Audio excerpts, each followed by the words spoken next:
we need to talk about Java. As Dijkstra said, object-oriented programs are offered as an alternative to correct programs. The ultimate goal of every software developer should be to write reliable code. How do you write reliable code? Correct. Simplicity. Simplicity is the opposite of complexity, and therefore our ultimate goal should be to write simple code. It is our responsibility to write simple code, to write maintainable and readable code. So we, as developers, should reduce complexity. I'm by far no fan of the current understanding of object-oriented programming. So the understanding of Java's object-oriented programming. So let's discuss a bit what does OOP in Java means and what is the base idea of OOP. I really don't want to offend anyone with OOP understandings or that Java is a bad language. I don't think Java is a bad language, but I think the understanding of object-oriented programming and the way how Java pushed object-oriented programming into the world of programming, this needs to be discussed, and I'm by far no fan of it. But to understand why I am criticizing it and what's the alternative, we need to understand first what OOP in the base idea was and what OOP nowadays is. So stay with me to understand what we can do to solve the problem. If you have a different understanding or a different idea, I would love to hear it down in the comments. I am coding for over 10 years now. In my first year of university, I learned Java, and in the second year, Haskell. They were super different and very complex to understand for me back in the days. Java made quite a lot of sense. You have these abstractions, you have the classes, you have the understanding of what is an object of car. You can have a method on the car that says like honk and it makes a noise. So there was like some kind of logic in it. And Haskell, as a functional programming language, that made no sense at all for me back in the days. I was like, why is functional programming so much worse and so harder to understand? But nowadays I know better. So let's see where we go in this video and how I changed my view. So I coded quite a few years in OOP back then. And for me, I never looked back to Haskell or any other functional programming language. I had different programs that I coded. Everyone had kind of the same understanding of Java. You have these design patterns, and it made quite a lot of sense for me back in the days. But something felt off. I often had these errors where I called a method and get different results, or something in the global state of the application was different than I expected it, and it were just off. It was a bit weird. You called the same method and had different results. And for me, this made no sense. You have the side effect that just changed the world. A side effect is basically something in a function that changes the outside world. For example, you have a method that says add and you give two numbers, and it also changes in the outside world something like writing to a file. But where is object-oriented programming coming from? It was invented in the 60s by Alan Kay to make procedural programs more manageable. But it basically failed at this one task. In theory, it looks very logical. You have, for example, the class of shape, and then you have different implementations of it, like a circle, a rectangle, or a hexagon. And on every shape, you have some functions, like get area, get perimeter, so you can call it on every shape. And in methods, you just need to expect an implementation of the interface shape or the class shape, and you can just call the area function on every shape. So in theory, it looks quite logical. But as soon as the application starts to grow, the complexity also starts to grow, because you have implementations of implementation of extension and whatsoever. So sometimes you have to jump through 20 files to just go to the one implementation that your application is using. I had it quite often in projects where there were like multiple interfaces that you had to jump through and find the implementation of the interface just to see what exactly was coming into my method. So without a good language server, you would be screwed. But on a greenfield project, you would start with like an OOP. But our real world does not work like an OOP. Our real world does not have the interface of shape. You have a cup and you don't have a drink method on a cup. You can just use it for drinking. So you can have a function that takes the cup or that takes a glass, and you can just use it for drinking, and then you can return something. So from a logical perspective, the procedural implementation or the procedural programming makes way more sense. And the procedural programming, in fact, uses functional programming. So in functional programming, it makes way more sense to have procedures, one function call after another, in comparison to object orientation, where you just try to abstract stuff. And Alan Kay's idea of object-oriented programming came from biology, because he wanted to have cells, and these cells are self-containing, and they talk with messages to each other. So there's not a function on a cell. The idea was that cells communicate over messages. So the OOP idea was not about the objects, it was about the messages. So while we are concentrating on object-oriented programming mostly on the objects, we totally missed the fact that the idea was the messages and not the objects. But how does it functional programming do differently? The first time I used functional programming, I was completely lost. To be honest, I thought like, why the heck is someone using Haskell or Elm or whatever? And I was like, no way, this is not a logical way. This makes no sense at all. How should I write good programs in that? But if you're writing Java code already, you are already a functional programmer. You can just use the same idea and the same logic for your programs. The only difference is that you minimize the side effects. The base idea of pure functional programming would be that there are no side effects. But what is a program without side effects? If there's no input and no output, what does the program do? Right, nothing. So we need input and output. We need an outside world, right? So there's always an input and an output, but you try to minimize the I/O functions. You try to have as much as possible pure functions.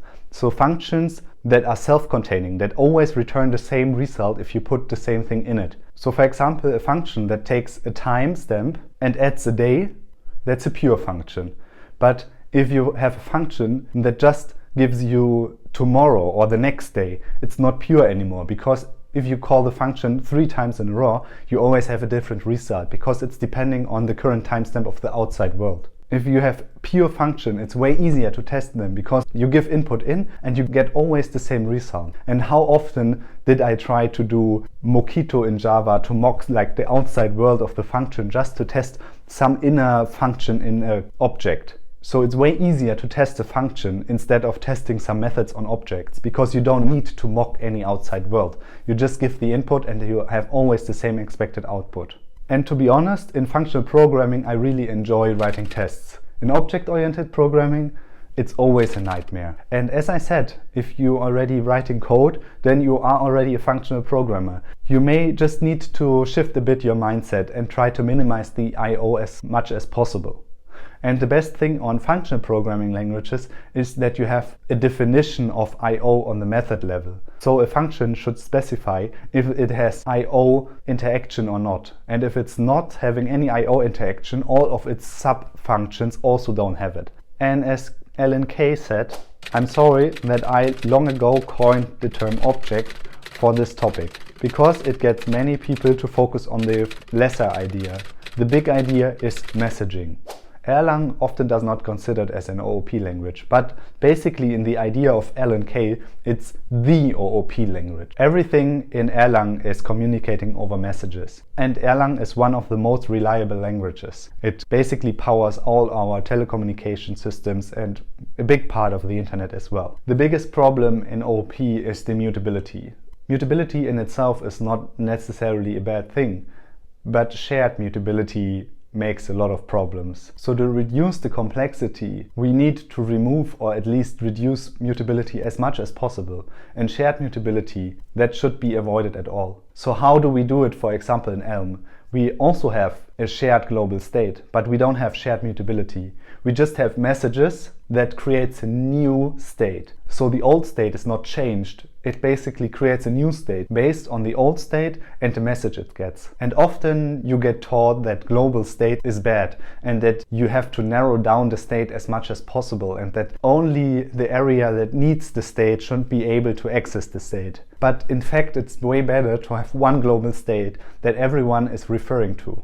And yes, in the lower part, you just need to read a part of the state, and you can have a part of the application that only has access to a part of the state. but there should not be a substate in the application. There only should be one global state in the application, because then it's way easier to find the flaw in your application. Because if this one state is wrong, you can just understand why is this state wrong and how did it become in this state. But if you have multiple states all over your application, it's way harder to find the problem. And as most React developers know, if you have a component with the substate and it refers to a global state, then you always have this state inconsistencies, and it's super hard to align on the state that this sub element is just using part of this state and its own state, and then it's aligning it. It's way easier if there's just one global state and everyone is referring to this state, as it is in Elm. So you have one state, and based on this state the UI will be rendered. And if the component wants to change something, it has to send a message to the global state. And most of us should be familiar with this system. It's basically the Redux pattern. You have a global state, you have messages, and you have reducers, and you have the UI. So the UI represents the global state. And if it wants to change something, it sends a message to the reducer, and the reducer creates a new state based on the old state and the message it got. Super easy. Same as in Elm. But in Elm it's enforced, and in React it's not. But if Java is that bad, why is it state of the art still? So Java in itself is not a bad language. It's a very simple language. It was invented in the 60s, so it has quite a long history. And from 2008 there are 5.5 billion devices running Java. 5.5 billion, and it's probably not less, because Android is basically running Java. Yes, they changed to Kotlin a few years back, but still it's mostly running Java, and it's running the JVM. That's why it's really hard to change the language. Many people know Java, it's taught in universities, it's taught at your job, so it's very nice to have a common ground. Everyone has the same understanding of programming, everyone has like a common ground of coding. And back in the days it was one of the first free languages that you can use to write programs. So it's still involved, and it's still like one of the most used and learned languages. All the bigger backend applications are usually run in Java. And to change that, it's quite a lot of hustle. But still, we can try to change, right? And as Lawrence Krubner said, we now know that OOP is an experiment that failed. It is time to move on. It is time that we as a community admit that the idea has failed us and that we must give up. But Java is around for so long now that it is very hard to change. And many people did not try to change. You at least, you try, because I mean you watch this video and you're still on it, so probably you're interested in trying it out and finding a new way of programming, or trying out how it can be done better. So maybe you feel the same pain as me, and maybe you have the same issues with Java or with OOP in itself as me. So what would be the next steps for you? If you want to get started with functional programming, today is a really good day, because we are currently doing the Advent of Code, and you can participate as well. Just check out my last video where I introduced the Advent of Code, and I am trying to participate as much as I can. The other step could be just use your current programming as you use it, but try to make as many functions as possible that are pure. So no I/O, no request to the outside, just input, output. If you want to get started with frontend, I highly recommend Elm. There are many talks that are really good about it. If you're interested in my Elm journey, let me know down in the comments, or just refer to my blog. Also, I will link you down in the description a few articles to read. So if you want to dig deeper into the topic, go to the description. Thank you for watching, and happy coding!